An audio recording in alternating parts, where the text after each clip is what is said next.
Welcome back, adventurers, to Let's Play Sentinels of the Multiverse. I'd like to apologize once again for the delay in updating of this series, due to the fact that my headset broke, which meant that I had to get a new one. Fortunately, I managed to find one with a far superior microphone to the one that I was previously using, so that's good. What was not so good, however, was the fact that I got a cold soon after and was feeling unwell to record the next few parts. I am feeling much better now, as you can tell by the sound of my voice. So expect the next few parts as part of the daily Let's Play schedule that I'm trying to keep up with. Now this video is going to be a kind of bonus video of sorts. There won't be any gameplay footage in this video. The main reason is because I didn't like the way that I introduced Sentinels of the Multiverse, the Let's Play, as well as I would have liked. I kind of skipped over it in a very rough kind of shorthand explanation of what Sentinels of the Multiverse was about. However, I have actually acquired a physical copy of the Sentinels of the Multiverse core set, and I actually have here the official rulebook, which has an introduction to Sentinels of the Multiverse. Welcome to the comic book world of Sentinel Comics, where powerful heroes join forces to combat the nefarious villains that threaten the multiverse. Sentinels of the Multiverse is a cooperative game in which each player plays as a hero with powers and abilities in the form of cards. The players react to the threats from the villains as well as the dynamic environments in which these battles take place. Ultimately, however, either the heroes will successfully work together to defeat the villains and foil their plans, or the villains will triumph and the heroes will be forced to regroup to fight another day. So that is a far better introduction to Sentinels of the Multiverse than I gave in the original video. And that last part there, the heroes being forced to regroup to fight another day, I will be showcasing losing battles as well as winning ones, just to show you what happens. Now, there are some features that I didn't show in the previous video. There is the online multiplayer feature, which is a recent addition to the video game, courtesy of Handle Labor at the behest of Sentinels fans all across the multiverse. There are the expansion packs that you can purchase here through the Steam store. I've already purchased Season Passes 1 and 2,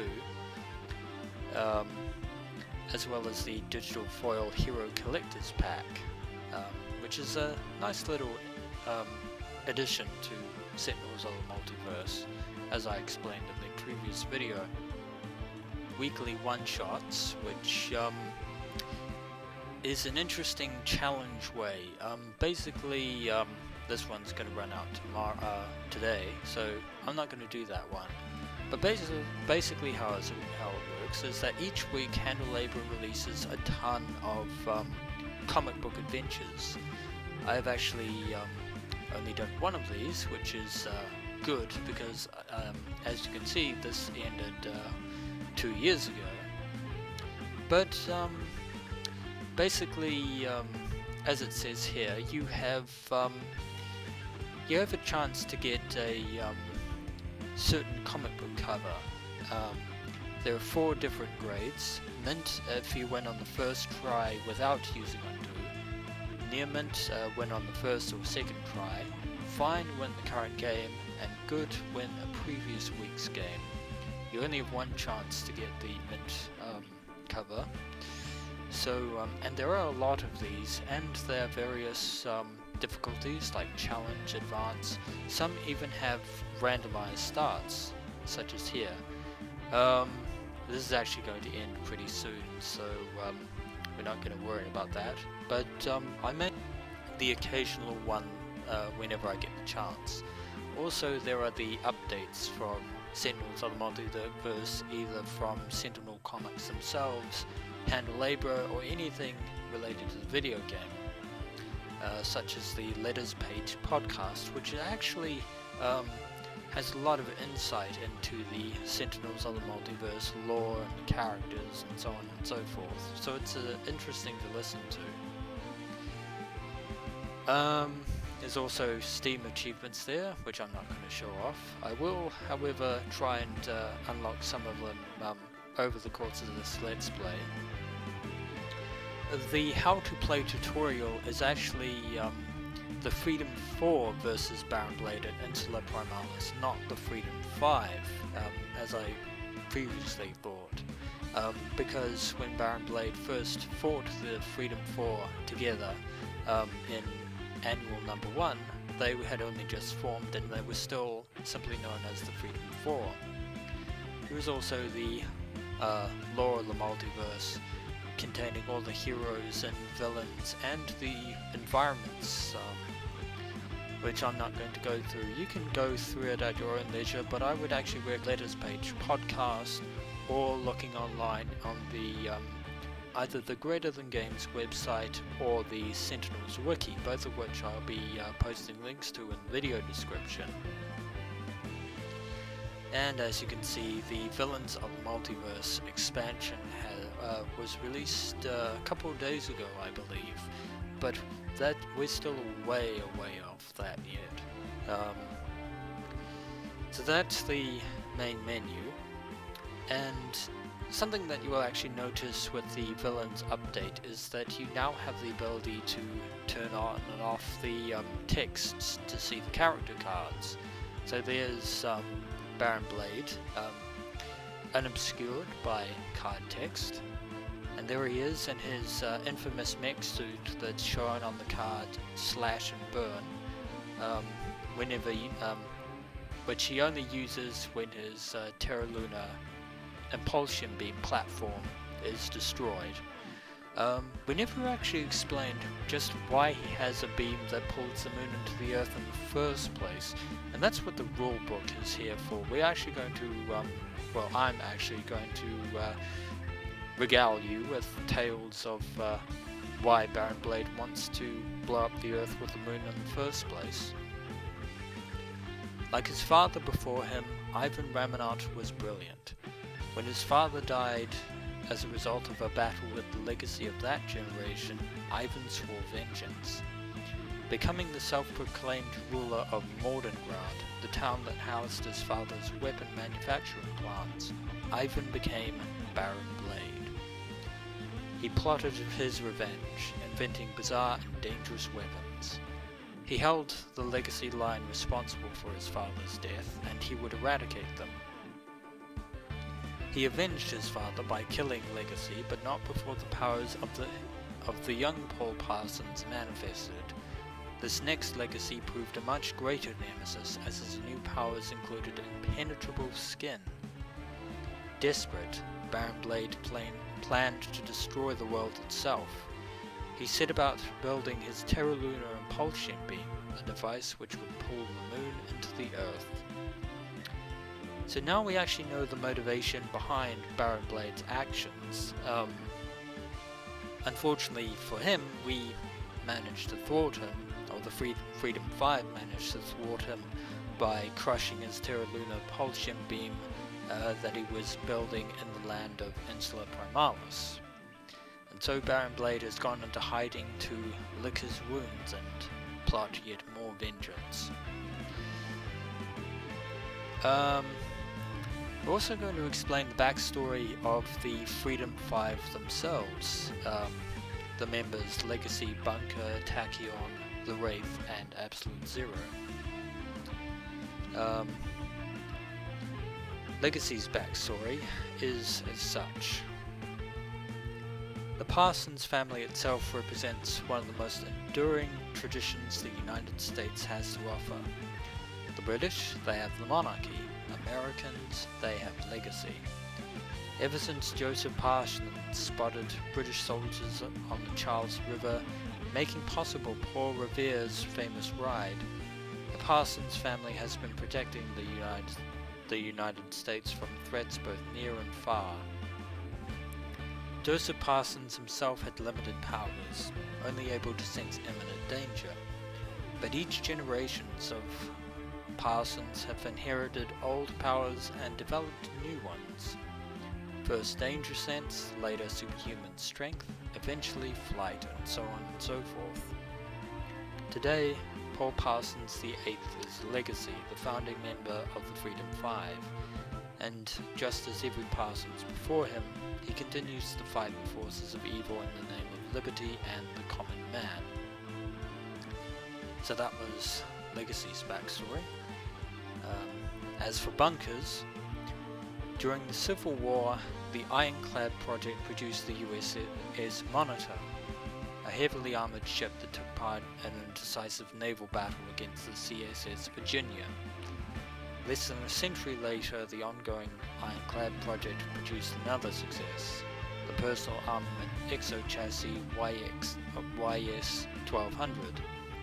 The suit allowed one soldier to do the work of an entire squad and operated in an elite battalion during World War II. 50 years later, a new armoured suit was developed, the personal armament exo-chassis YS-1300T. When the government began its Freedom 5 initiative, Lieutenant Tyler Vance was selected to operate the bunker suit for the first time as part of a non-army campaign. Thus, Bunker became the second member of the Freedom Five, joining Legacy in the fight against the villains who threatened the world. Now, as for why murdered Stinson, not Stinton, as I mistakenly said in the original video, chose to join the Freedom Five. The most celebrated mind in the field of particle physics, Dr. Meredith Stinson was the driving force behind the creation of the particle yield enhancing wavelength. While working on the device, a safety mechanism failed, sealing her within the testing chamber. Her team attempted to free her, but the machine finished its boot sequence, blasting Dr. Stinson's body with a stream of tachyons. Apparently unharmed, she returned to work, although she gradually noticed an increase in efficiency. Somewhat concerned, she examined a sample of her blood and discovered that her cells themselves had been accelerated. She tested the extent of her powers and found she could now move at superhuman speeds. When news of her findings spread, the government offered to fund her research if she became Tachyon, the third member of the Freedom Five. Next up is the Wraith's backstory of Mystery Comics. Highly focused from a young age, Maya Adriana Montgomery excelled in school, graduating with degrees in both engineering and mathematics at age 17. Walking home from grad school one night, Maya fell victim to random gang violence. Her boyfriend was killed and she was hospitalized for weeks. Upon recovering, she vowed to never be a victim again. Leveraging her family's wealth to hire trainers from many disciplines of combat, Maya began patrolling Rook City at night as the Wraith, protecting those in her city who could not protect themselves. As a surprise graduation present, her parents gave her the reins to Montgomery Industries. Now Maya must balance two lives, by day the world's younger CEO, by night the protector of Rook City and the Freedom Five's fourth member. I mentioned this earlier, but on the Sentinels of the Multiverse website, there is actually an online comic book called Freedom 4 Annual Number 1, which is basically a rough explanation of just showing the Freedom 4 teaming up together to fight against Baron Blade. But now we come to the fifth member of the Freedom 5, which is Absolute Zero. A janitor at a cryogenics lab, Ryan Frost's life, yes, his name is Ryan Frost, just one of the many ice puns in his arsenal, was literally put on ice when caught in a freak cryo explosion. His core temperature dropped to 0 degrees Kelvin, necessitating the cryogenic freezing of his mangled and frigid body. Over a decade later, Frost's body was seized as part of the Freedom 5 initiative. He was operated on under the extreme conditions of a frozen operating room designed by Dr. Meredith Stinson. As he regained consciousness, Ryan Frost was offered a choice: live in a cryo chamber for the rest of his life, or be outfitted with a mobility-enhancing suit and join the team formerly known as the Freedom 4. Out of options, Frost became the hero known as Absolute Zero, rounding out the Freedom 5 and fighting for good to pay off the suit that allows him to live a normal life. So that was the backstory to both Baron Blade and the team known throughout the multiverse as the Freedom 5. So that was basically this video, the bonus video, complementing video 1 in the series. In the next video, another team of superheroes will unite in order to fight Citizen Dawn while the Freedom 5 recuperate from their battle with Baron Blade. As always, I am the Dungeon Master, and I hope to see you all in the next video. Until next we meet, adventurers,